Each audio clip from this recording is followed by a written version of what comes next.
ہماری مدد کیوں نہیں ہو رہی؟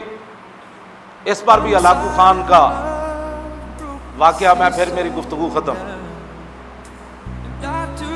علاء الدین خوارزم مسلمانوں کا بہت بڑا سپہ سالار ہے۔ وہ لاکھوں کی فوج لے کر ہلاکو خان کے مقابلے میں گیا۔ عین جب لڑائی کا موقع آیا تو علاء الدین خوارزم نے اپنی فوج کو واپس بھیج دیا اور خود بھی واپس پلٹ آیا کہ ہم نے نہیں لڑنا ہلاکو خان سے۔ لوگوں نے کہا کہ یہ آپ نے کیا کیا ہے؟ وہ بغداد کی اینٹ سے اینٹ بجانے آیا ہوا ہے اور آپ فوج لے کر واپس آ گئے، کیوں نہیں لڑنا چاہتے؟ توجہ کرنا، ہماری مدد کیوں نہیں ہو رہی؟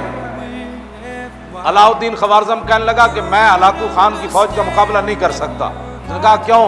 اس نے کہا جو میں نے سنا نا اور جو میں نے دیکھا تم نے نہیں دیکھا۔ اس نے کہا تو نے کیا دیکھا؟ اس نے کہا کہ ہلاکو خان کی فوج کے سروں کے اوپر اولیاء کی روحیں اور فرشتے سایہ کر کر یہ لفظ کہہ رہے ہیں ہلاکو خان کی فوج کو کہ ایھا الکفرۃ اقتلوا الفجر، اوے بدکار کافرو ان بدبخت مسلمانوں کو خوب مارو۔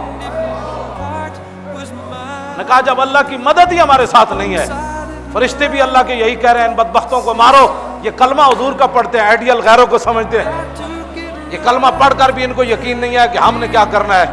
انہوں نے پاکستان حاصل کرنے کے بعد 69 سال گزار دیے حضور کے دین سے خوف زدہ کرتے کرتے۔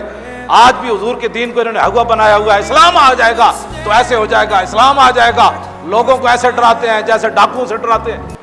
اسلام کو انہوں نے ہوا بنا دیا۔ انہوں نے کہا کہ ایھا الکفرۃ اقتلوا الفجر، اوے کافرو ان بدبخت مسلمانوں کو خوب مارو۔ اس نے کہا جب اللہ کی تائید ہی ہمارے ساتھ نہیں ہے۔ جب خالد بن ولید پھنس گئے تھے نا شام کے محاذ پر، اور پوری فوج نے، ہزاروں کی فوج نے، ان کے 10 بڑے بڑے سپہ سالاروں نے خالد بن ولید کو گھیر لیا تھا اور صحابہ کو پتہ نہیں تھا کہ خالد کدھر گئے۔ خالد بن ولید تنے تنہا ان کے تعاقب میں نکل کھڑے، انہوں نے پہچان لیا۔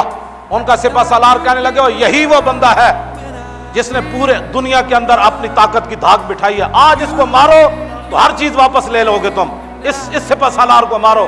خالد بن ولید فرمانے لگے مجھے موت سامنے اس دن نظر آ گئی، میں اپنے گھوڑے سے نیچے اتر آیا، ہزاروں کی فوج کے میں گھر گیا، ان کے سپہ سالار آ گئے۔ آپ فرماتے ہیں کہ ہاتھیوں کی طرح ان کے سپہ سالار تھے جنہوں نے مجھے گھیرا۔ جب خالد بن ولید، اس صحابہ کو پتہ ہی نہیں ہے خالد بن ولید کدھر گئے، تنے تنہا ان کے پیچھے بھاگ کھڑے ہوئے۔ جب یہ صورتحال بن گئی تو تھوڑی دیر کے بعد انہوں نے کہا کہ خالد آج نہیں بچ سکتا۔ تھوڑی دیر کے بعد پیچھے سے جناب آواز آ گئی، خالد بن ولید کے پیچھے حضرت کاکا آ رہے ہیں، حضرت مثنی آ رہے ہیں، حضرت شرحبیل آ رہے ہیں، بڑے بڑے جرنیل صحابہ پیچھے سے گھوڑے دوڑاتے ہوئے آ گئے۔ کافروں کے اندر تھر تھلی مچ گئی۔ انہوں نے کہا کہ یہ کیا بنا ہے؟ آتے ہوئے انہوں نے ساری فوج کو بھگا دیا۔ تو خالد بن ولید نے فرمایا کہ آپ کو کس نے بتایا کہ میں ادھر پھنس گیا؟ انہوں نے کہا کیا بتائیں، کس نے بتایا؟ جب ہم جنگ ادھر بیٹھے ہوئے تھے تو آواز ہوا سے گزرتے ہوئے فرشتوں نے کہا تم ادھر بیٹھے ہو، خالد پھنس گیا۔ جب اللہ کی تائید ہو تو پھر ہوا میں فرشتے بھی جرنیلوں کو آ کر کہہ دیتے ہیں کہ تم یہاں بیٹھے ہو، خالد ادھر لڑ رہا ہے۔